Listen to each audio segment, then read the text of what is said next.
আমি জুনায়েদ আল হাবিব বলি, আপনি চুপটি মেরে বসে থাকলে হবে না, আদিবাসীদেরকে থামান। খাগড়াছড়ির আদিবাসীরা এরা এত পরিমাণে সাহস থেকে পেয়ে গেল, সেনাবাহিনীর গায়ের মধ্যে এরা হাত বাড়াইলো, এরা সেনাবাহিনীর গায়ের মধ্যে হাত তুললো, আবার মসজিদের মধ্যে এরা আগুন জ্বালাইলো। আমি জুনায়েদ আল হাবিব বলি, যদি এখনো পর্যন্ত আদিবাসীদেরকে থামানো না যায়, এরা আজকে মসজিদে আগুন লাগাইছে, আগামীকালকে আমাদের বড় বড় মাদ্রাসায় আগুন লাগাইতেও দ্বিধা করবে না, ঠিক কিনা? কপাল বুঝিয়ে তো খারাপ, বাংলাদেশে 95% প্রায় মুসলমানদের এই দেশের মধ্যে, আজকে খাগড়াছড়িতে দেখলাম মসজিদের মধ্যে পর্যন্ত এরা আগুন জ্বালায়া ফেললো। এরা তো জানে না, বুঝে না। একটা সময় এমন ছিল, ভারতের চাটুকাররা দিয়া পুরা দেশটা পরিপূর্ণ ভরপুর হয়ে গিয়েছিল। এখন আর আমার দেশ আর ভারতের কথায় চলতে পারে না, আমার দেশ ভারতের কথায় চলবে না, চলতে দেওয়া যাবেও না। এরা মনে করলো ভারতের দাদাবাবুদের কথা মাইনা মসজিদের মধ্যে আগুন লাগাইলাম, সর্বোচ্চ লেভেলের সাপোর্ট এদের মাধ্যমে পাওয়া যাবে। এরা জানে না মুসলমানদের দেশে এখন মুসলমানেরাই চালায়, মুসলমানদের দেশে এখন মুসলমানেরা ন্যায়ের কথা বলে, এরা হকের কথা বলে, এরা জুলমের বিরুদ্ধে কথা বলে, এরা মাজলুমের পাশে এখন দাঁড়াইতে পারে। যেই দেশের মধ্যে ছাত্র জনতারা জেগে গিয়েছে, মুসলমানরা জেগে গিয়েছে, ওই দেশে মসজিদের মধ্যে আগুন জ্বালাইয়া তোমরা বাঁচতে পারবা না। ডক্টর ইউনূস সাহেব কুরবাইয়ের জমিন থেকে আমি জুনায়েদ আল হাবিব বলি, আপনি চুপটি মেরে বসে থাকলে হবে না, আদিবাসীদেরকে থামান। খাগড়াছড়ির আদিবাসীরা এরা এত পরিমাণে সাহস থেকে পেয়ে গেল, সেনাবাহিনীর গায়ের মধ্যে এরা হাত বাড়াইলো, এরা সেনাবাহিনীর গায়ের মধ্যে হাত তুললো, আবার মসজিদের মধ্যে এরা আগুন জ্বালাইলো। আমি জুনায়েদ আল হাবিব বলি, যদি এখনো পর্যন্ত আদিবাসীদেরকে থামানো না যায়, এরা আজকে মসজিদে আগুন লাগাইছে, আগামীকালকে আমাদের বড় বড় মাদ্রাসায় আগুন লাগাইতেও দ্বিধা করবে না, ঠিক কিনা? এদের মন্দিরগুলো আমরা পাহারা দিলাম। দেখো সারা দেশে পূজা মণ্ডপ, মুসলমানের সন্তানেরা ওই পূজা মণ্ডপের মধ্যে জীবনেও কোনোদিন আগুন লাগায় না। এদের পূজা মণ্ডপগুলো আরো, আমরা এই যে গত 1 বছর আগে পূজা মণ্ডপগুলো আমরাই তো পাহারা দিলাম, এদের পূজা মণ্ডপে আমরা আগুন লাগাই না। এই বৌদ্ধদের যে উপাসনালয়, ওখানে গিয়া তো কোনো মুসলমানের যুবকেরা আগুন লাগায় না, কেউ তো ওখানে গিয়া মারামারিও করে না, আগুন জ্বালায় না, ধ্বংস করে না। আমরা মুসলমানেরা এদের মন্দিরগুলা পাহারা দেই, এদের উপাসনাগুলো আমরা পাহারা দেই, এদের ভালো কাজ করার জায়গাগুলোরে আমরা পাহারা দেই। এরা ব্যতি রেখে আমাদেরকে বিপরীতে আমাদের মসজিদের মধ্যে আগুন জ্বালা,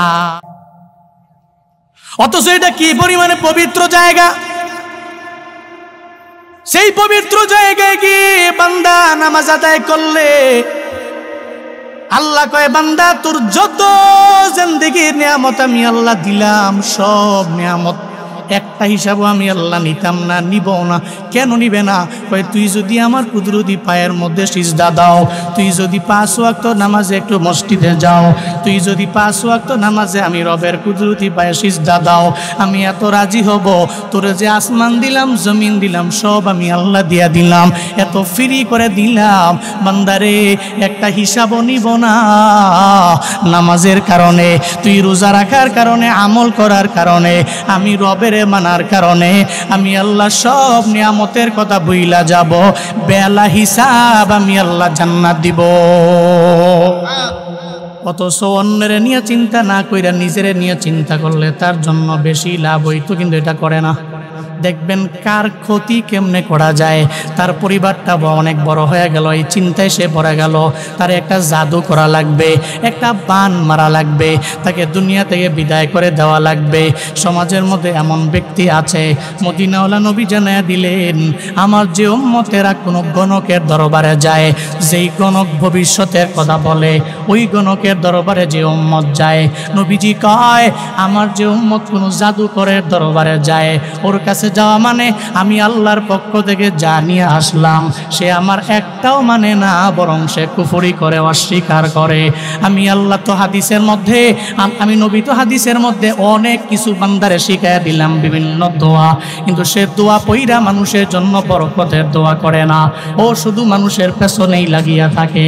মদিনাওয়ালা নবী কয়, যে গণকের দরবারে যায়, যে জাদুকরের দরবারে যায়, ও এমন হয়ে গেল মনে হয় যেন আমি নবী আল্লাহর পক্ষ থেকে জানলাম সব সে অস্বীকার করে ফেললো। এমন ব্যক্তি সমাজে আছে না নাই? আছে না নাই? জাদু করা স্পষ্ট লেভেলের কুফরি। সমাজের মধ্যে দেখো অনেক ব্যক্তি আছে যে ব্যক্তি অন্যের ভালো দেখতে পারে না। এমন কি ছোট্ট একটা বাচ্চা আছে, ওই বাচ্চাটার প্রতিও বদনজর লাগায়, ওকে জাদু মারে, ওরে বান মারে, বিভিন্ন কবিরাজের দরবারে যায় তার পরিবারটারে ধ্বংস করে দেওয়ার জন্য। আমাদের সমাজের মধ্যে অনেকে আছে যারা হুজুরের দরবারে যায়, দেখবেন অনেক মা বাবা আছে পাগল পাড়া হয়ে যায়, ভাই আমার সন্তানটা এতদিন ভালো করে খাইলো, এখন কেন খায় না? আমার সন্তানটা এতদিনে তো সুন্দর বডি ছিল, এখন কেন সুন্দর বডি তার নাই? এখন কেন সে বারবার ডে বাই ডে রোগা হয়ে যায়? এই চিন্তায় পরে কত মা বাবার চোখের মধ্যে বিন্দু মাত্র পরিমাণ মা বাবার ঘুম নাই। মা বাবার মনে বড় চিন্তা, আমার সন্তানটা কেন ডে বাই ডে রোগা হয়ে যায়? ও মারা, ও বাবারা, চিন্তা করার দরকার নাই। মদিনাওয়ালা নবী শিক্ষা দিয়ে গেলেন, সমাজের মধ্যে এমন ব্যক্তি আছে যেই ব্যক্তিরা শুধু জাদুর কাজের মধ্যে নিমজ্জিত হয়ে যায়, যেই ব্যক্তিরা নজর লাগায়া দেয়, যার নজরের কারণে একটা পেঁপে গাছের মধ্যে গত বছর পেঁপে ভালো আসছে, এই বছর পেঁপে ফুল আসে পড়ে যায়। কেন রে? একজন ব্যক্তির নজর লাগছে কারণে পেঁপে ভালো করেও ধরে না। এমন ব্যক্তির নজর আছে না নাই? আছে না নাই? কই ব্যক্তির বাড়িতে আনবি না, গত বছর কাঁঠাল ধরছে অনেক ভালো, এবার কি জানি দেখছে, কি জানি কইছে, আল্লাহ জানে, এবছর কাঁঠাল পাকার আগে সব পয়সা যায়। এরকম আছে না নাই? উরি বাপরে বাপ, এরে মানুষ এত ভয় পায়, কাজ ধরিলে চাইতো বেশি। এরকম ব্যক্তি আছে না নাই? দেখবেন তার জবান, তার মুখ খালি লেগেই থাকে। অনেক মা বাবারা চিন্তায় পড়ে যায়, তো এমন ব্যক্তি যদি আমার সন্তানের বদনজর লাগায়, ও রোগা হয়ে যাচ্ছে, এমন একটা হালাত, আগে খাইতো এখন খায় না, ডে বাই ডে রোগা হয়ে যায়। এদের থেকে বাঁচার জন্য একটা দোয়া আছে, মদিনাওয়ালা নবী শিক্ষা দিয়া গেলেন। হ্যাঁ, এটাকে স্বাভাবিকভাবে নিবেন না। দেখবেন একজনের মুখের নজরের কারণে অথবা চোখের নজরের কারণে, মুখের কথার কারণে একটা সন্তান এমন একটা হালাতের মধ্যে পৌঁছে যায়, এটাকে স্বাভাবিকভাবে নেওয়া যাবে না। মদিনাওয়ালা নবী হাসান এবং হুসাইন রাদিয়াল্লাহু তাআলা আনহুদেরকেও ঝাড়ফুঁক আমার নবী করেছেন। বুখারী শরীফের 3371 নম্বর হাদিসের বর্ণনা। হযরতে আব্দুল্লাহ ইবনে আব্বাস বলেন, কানান নাবিয়্যু সাল্লাল্লাহু আলাইহি ওয়াসাল্লাম ইউআউযুল হাসান ওয়াল হুসাইন। মদিনাওয়ালা নবী আল্লাহর কাছে প্রার্থনা কামনা করতেন, করে ঝাড়ফুঁক করতেন, হাসান এবং হুসাইনের সামনে ডাকতেন, সামনে বসাইয়া এদের উপরে ঝাড়ফুঁক করতেন আমার পয়গাম্বর। আবার এদেরকে বলতেন, ওয়াকুলু ইন্না আবাকুম, নিশ্চয়ই তোমাদের বাবা হযরত ইব্রাহিম আলাইহিস সালাতু ওয়াস সালাম ইউআউযু বিহা ইসমাঈল ওয়া ইসহাক। মদিনাওয়ালা নবী বলতেন, ও উম্মত, তোমাদের জাতির পিতা ইব্রাহিম, যেই জাতির পিতা ইব্রাহিম, ওনার দুই সন্তান, একজনের নাম হলো ইসমাইল আর একজনের নাম হলো ইসহাক।